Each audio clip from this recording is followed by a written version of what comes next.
What's up, Hobby Maniacs? Baer here today with another great hobby feature for you. Today we're going to take a look at the biggest, baddest model of them all. That's right, the Warlord Titan. And there isn't a model that's bigger than this thing. I guess maybe the Tau Manta, you could lay it out flat and say it's bigger. But this thing is serious business. It is no joke, and man, it is the pinnacle of the hobby. And I'm so excited to be able to actually unbox this thing for you guys to check out as an exclusive over on the Long War. But before we get to all that, obviously, I want to make sure that you guys subscribe to this YouTube channel, check out the blog, spikybitsblog.com, and of course, head on over to thelongwar.net. That's the home of the battle reports for exclusive content, early access videos, and exclusive promotion codes that can save you dollars every month on stuff you buy already. Become a veteran of the Long War today. So like I was saying, this is the biggest, baddest mamma jamma ever to come out of Forge World and Games Workshop. It's the Warlord Titan, and it's a real privilege to even be able to work on this thing because it's, I wouldn't be able to afford one personally. I would love to. I have the other Titans, the Reaver and the Warhound, but man, this thing is just enormous. I mean, it is incredible. I had so much fun unboxing it for you guys. Obviously, it's a rather large model. It took 2 whole videos just to get it done, and I don't feel like I did it justice, to be honest, even in 2 videos. And they're long, but there's a lot to see, and it's amazing because I use rhinos and a Land Raider and a little Iron Warrior guy to really try to get a size comparison for a lot of this stuff, and it's literally, if you just glance at pictures, you might be like, oh, those are epic. And no, they're not epic. They're literally, they are literally 40K scale. And it's amazing because almost every part in the one box for the Warlord Titan is bigger than a Rhino. And it's on par with a Land Raider on some of them. And it's just, oh man, it was just so much fun, and I can't wait. I'm going to the store today to try to pick out a base for it, to try to figure out how big to put it on. And that's another pro tip for you guys. I learned from Kenny's brother, David Boucher, that sometimes buying just wall clocks from like Walmart are a cheap way to get a nice good base that's sturdy that you can put things on. Of course, you have to strip the stuff off the back to make sure it lays flat. But this is a big model, and obviously we don't want it all kind of unstable, and stuff like that. So it's going to be a really exciting project, and I am super stoked to share this with you all. Starting with these unboxing videos, obviously as we get through the holidays, there's going to be more as I start working on it. So it's going to be a wild ride. I just cannot say enough good things about this project. This is the pinnacle of the hobby. This is what bringing hobby back is all about, and I just can't wait to work on this thing. So let's take a closer look at it right now.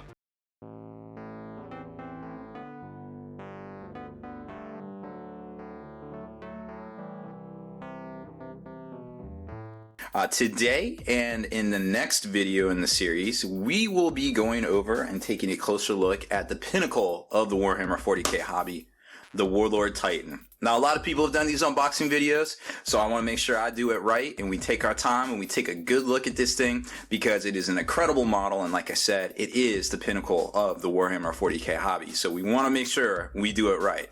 So like I was saying, obviously this thing is the biggest model like in the history of ever for 40K. So we're not going to get it all done in one video, but we're definitely going to try to knock out as much as we can in this video before we move on to the Titan body itself. Now, I feel like a lot of you out there, I mean, this is a commission, don't get it twisted. I couldn't even afford this thing.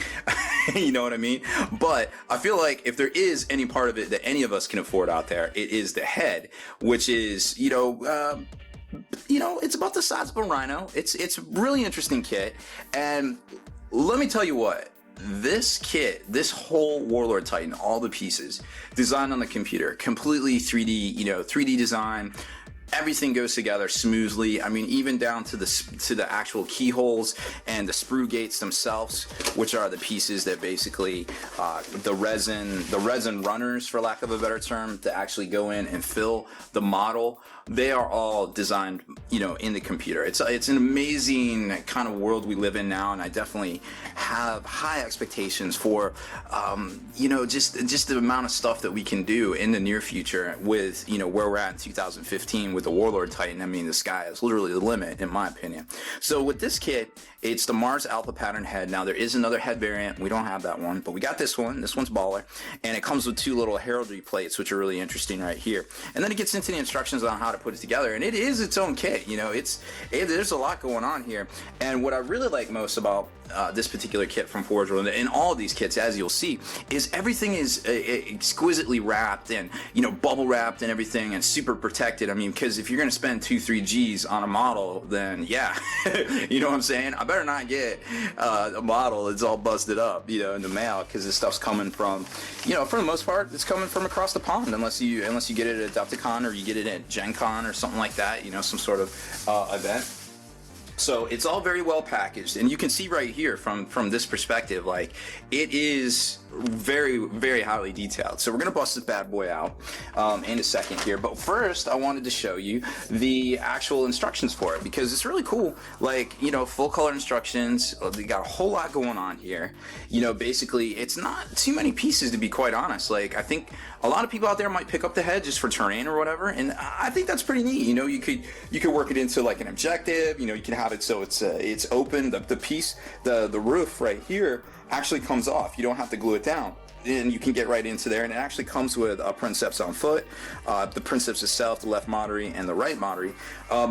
You know, and I always thought that the princeps were in the mind impulse unit, which is like basically a cube full of, like, I don't know, a Bactra tank, you know, kind of like from Empire Strikes Back, for lack of a better term. But it's like a square cube, and they're basically plugged in that way, and they're just kind of like in this just kind of floating around, and they never come out. I thought that's how it was for the Warlord Titan. I must have been mistaken, or maybe they changed the fluff. Whatever.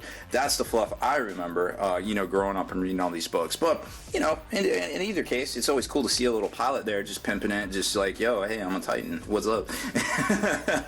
You got something to say? Oh, okay. So it's like I said, it's a very basic kit.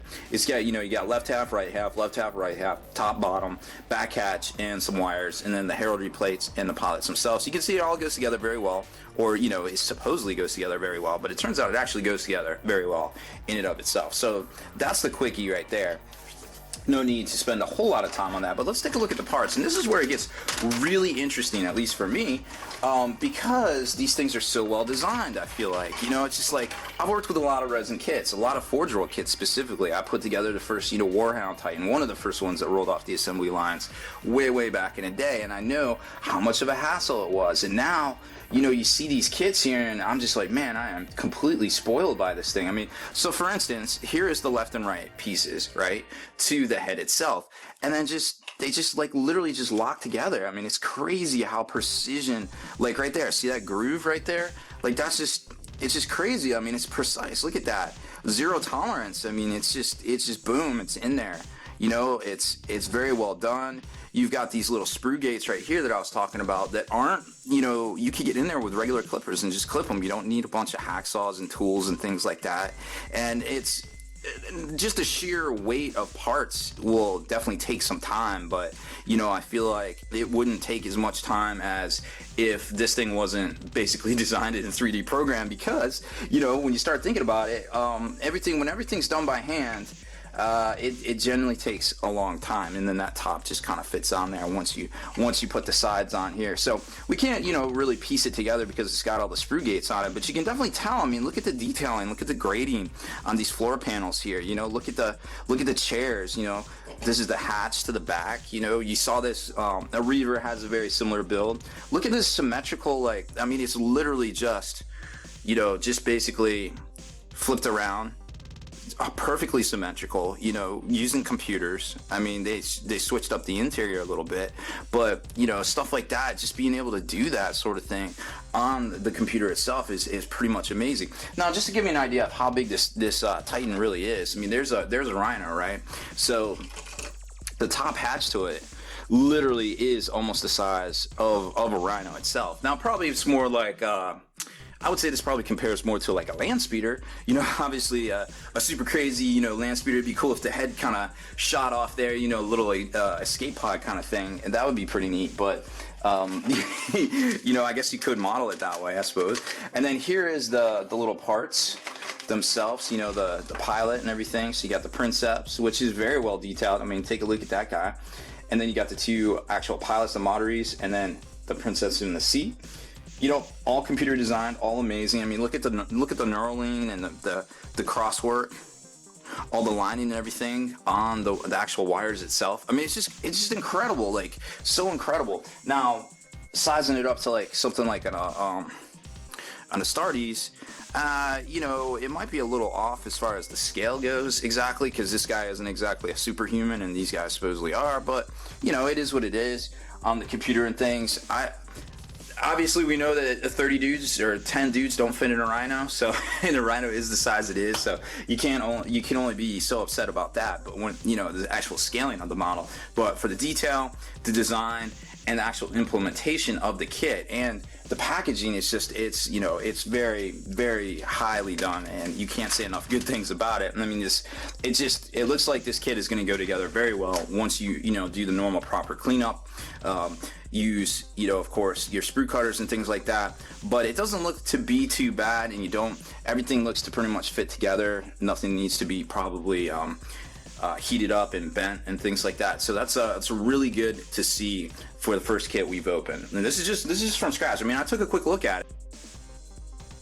Okay, so next up is the Volcano Cannon. Now, if you saw my Reaver unboxing for the normal Reaver Titan Volcano Cannon, you're probably familiar with kind of the size and scale of the Volcano Cannon for the Reaver Titan. Well, this thing just completely blows it out of the water. It's an amazing kit that is quite large to be, you know, just to be very modest about it. It's really interesting how big this kit really is. Again, you know, it's expertly boxed. There's all sorts of bubble wrap and things like that to protect it. Well, let's take a closer look at it, right? So there it is right there. And you can buy two of these things for each of the arms, or you can get the blaster, I think it is, that's out.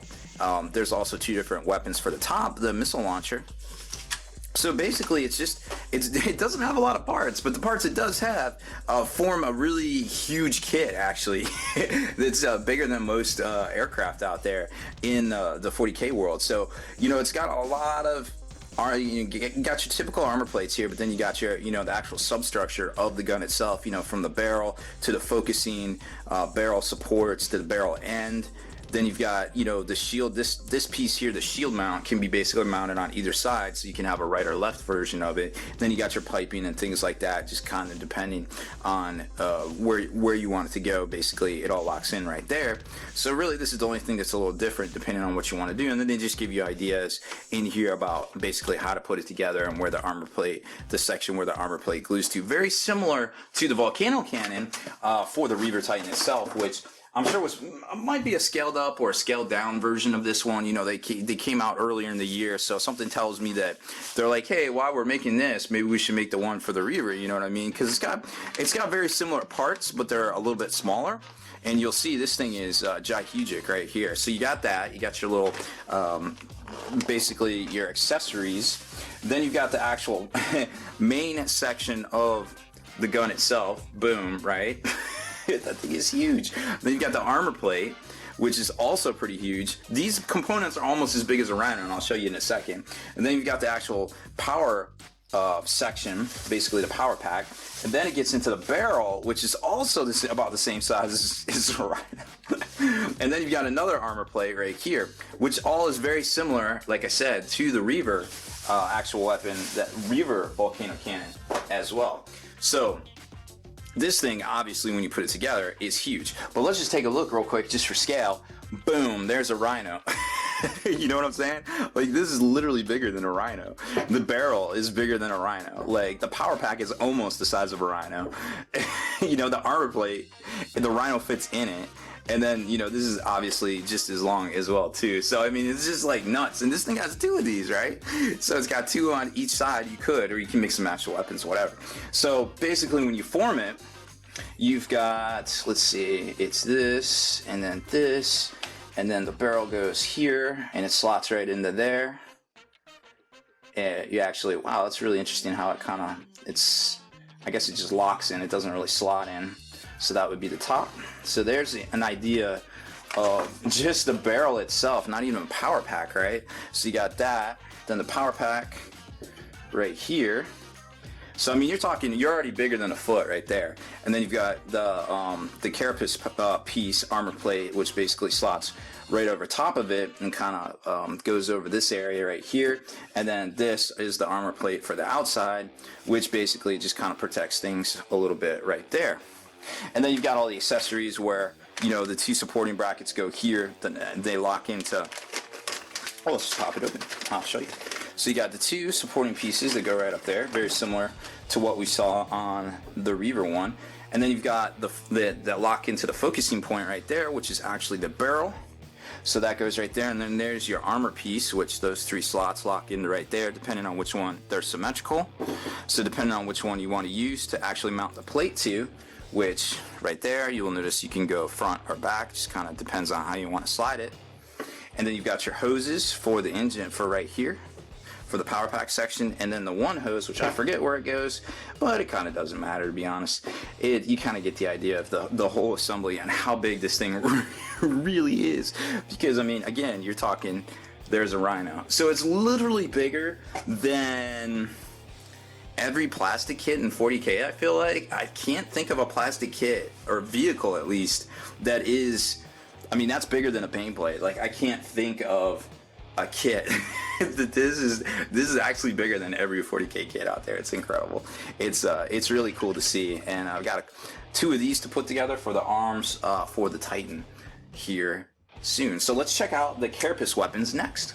And this is the Titan laser blaster, the twin tri-barreled Titan laser blasters. Now, one box actually fits both of the shoulder slots for the Warlord Titan itself. Now, these weapons aren't quite as impressive as the Volcano Cannon, definitely not quite as large, but they're still really cool and very unique in and of themselves, because you know, these things are obviously very large as well, like Land Raider size, and there you can see right there, basically they mount up on top. Now, rules wise, I don't think you can target anything with these that's within 24 inches of the Titan, which kind of makes sense, you know, because there is that angle, and they don't really, like, you know, angle down or kind of point and things. And then there's a little assembly guide, like basically how they go together. Very similar, of course, to the Volcano Cannon, but still just enough different to, you know, kind of warrant their own look themselves. Now, when I first saw these, I thought, oh man, is that the front of the brass scorpion? Because they kind of look like the front of the brass scorpion there, and I was like, yeah, no, it's not. But what I really noticed here was, and I'll talk about that in a second, those almost look like the turbo laser bits from the turbo lasers for the Warhammer Titan, which they also used on some of the Reaver parts. So that was really interesting to see that maybe they went back and they re-3D'd it, and then they just basically used the same part over and over, which is smart on their part, don't get me wrong, because when you have to make, you know, so many, there's basically 6 of those parts, 2 of each of these, to basically fit in to the carapace mounts, the slots. Now, you can also get the rocket launcher too, which I don't have yet. I think this customer might be actually getting them for us to put on here. Obviously, I'm going to be assembling this. Kenny Boucher from Next Level Painting is going to be painting it, so it's going to be a really exciting next couple of series or months here between the two channels. Of course, Long War, Spiky Bits, and Next Level Painting of Kenny actually getting this thing finally when I get it together. And it's really exciting. I mean, like I said, this is the pinnacle of the hobby right here. This is what it's all about, folks. So you can kind of see what's going on. You got the front, the back, your gun cowl, which is your armor plate, your 3 identical barrels, the support to basically lock them together, kind of like a I don't know, kind of like a Gatling gun, I guess, which it kind of is. And then this kind of really interesting little thing here, elevation piston rods and a plate, and then basically the mount that actually locks into the Titan itself.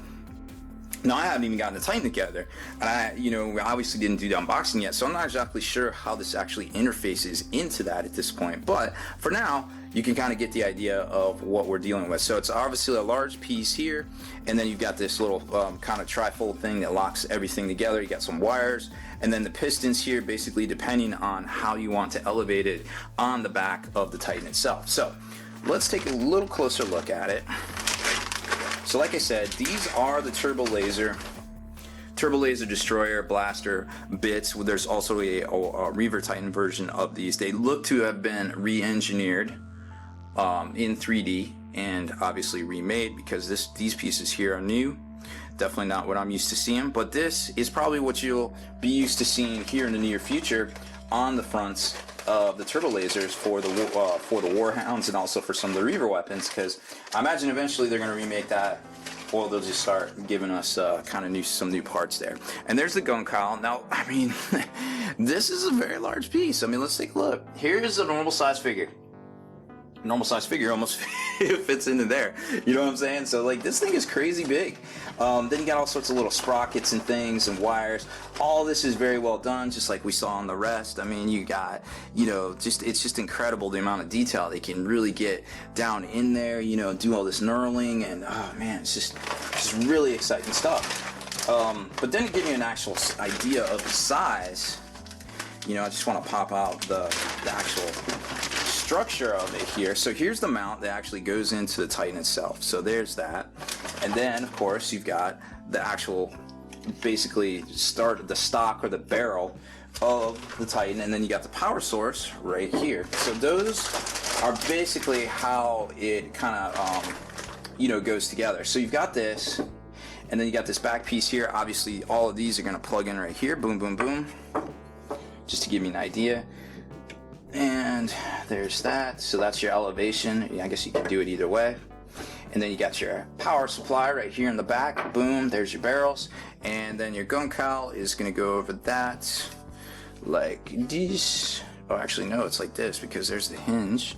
So it's going to be like that. So it kind of doesn't really cover the front barrels, but it's definitely going to cover basically what's going on in the back here, protecting the mechanisms themselves. So like I said, it's not quite as big as the Volcano Cannon, but you can tell once we compare it to this Rhino, it is still pretty big. I mean, you're talking Baneblade size now, right? It's bigger than a Land Raider, not quite bigger than anything we've seen in plastic from Games Workshop, but it's definitely Baneblade size once you get it all together. And two of these right next to each other, I don't even think a Baneblade chassis could hold it.